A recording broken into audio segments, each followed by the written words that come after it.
সালে যখন অটোমানদেরকে পরাজিত করা হয়েছে, প্রথম ব্রিটেন এবং পশ্চিমাদের সহযোগিতায় তারা এই জায়গা দখল করেছে। আমরা শুধু ইসরায়েলের কথা বলবো তা নয়, আমাদেরকে পুরো পশ্চিমা বিশ্বের এই যে কুফরি, এই শিরক এবং জুলুম এর বিরুদ্ধে কথা বলতে হবে। শুধুমাত্র ইসরায়েলের বিরুদ্ধে আমাদের যুদ্ধ নয়, বরং প্রত্যেক জালেম সম্প্রদায়ের বিরুদ্ধে আমাদের যুদ্ধ। এবং এই বাইতুল মুকাদ্দাস জয় করার পর বিগত 100 বছরে তারা দফায় দফায় কতগুলো যুদ্ধ করেছে মুসলিমদের সাথে, কতগুলো ভাইকে শহীদ করেছে, কতগুলো বোনকে ধর্ষণ করেছে, কতগুলো বাচ্চাকে তারা হত্যা করেছে, এটা কারোরই অজানা নয়। তবুও কেন জানি আমরা মুখে গুলি পেটে বসে আছি, কেন জানি আমরা আমাদের ভাইদেরকে সেখানে মরতে ছেড়ে দিয়েছি। চারপাশে 22টার মতো রাষ্ট্র আছে, কেউ এক পা এগিয়ে আসে না।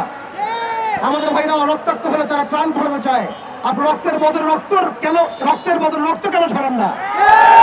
বাইতুল মুকাদ্দাস বিজয় করার জন্য সশস্ত্র জিহাদ ফি সাবিলিল্লাহ ছাড়া আমাদের সামনে কোনো রাস্তা খোলা নাই। এই বিষয়টা হজম করতে হলে আমাদেরকে শুধুমাত্র ইসরায়েলের বিরুদ্ধাচরণ করলেই হবে না, বরং ইসরায়েলের সাথে যারাই তাকে সহযোগিতা করেছে সামরিকভাবে, অর্থনৈতিকভাবে, ব্যাংকিং সিস্টেম দিয়ে, ফাইন্যান্স দিয়ে, অস্ত্র দিয়ে, মিডিয়া দিয়ে, প্রযুক্তি দিয়ে, সেই প্রত্যেক সভ্যতার বিরুদ্ধে আমাদেরকে দাঁড়াতে হবে, সেই প্রত্যেক জনগোষ্ঠীর বিরুদ্ধে আমাদেরকে দাঁড়াতে হবে। এবং আমরা জানি এই সাপের মাথায় আমেরিকা। আপনারা কি সংবাদ প্রচার করতে পারবেন এই সাপের মাথায় আমেরিকা? আপনারা নিজেরা অনেস্টলি বলেন, ইসরায়েলকে বোম দিয়েছে কারা?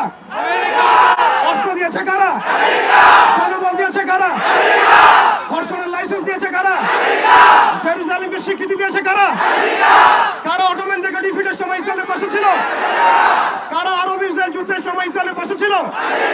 কারা দফায় দফায় ইসরায়েলকে সামরিক সহযোগিতা দিয়েছে?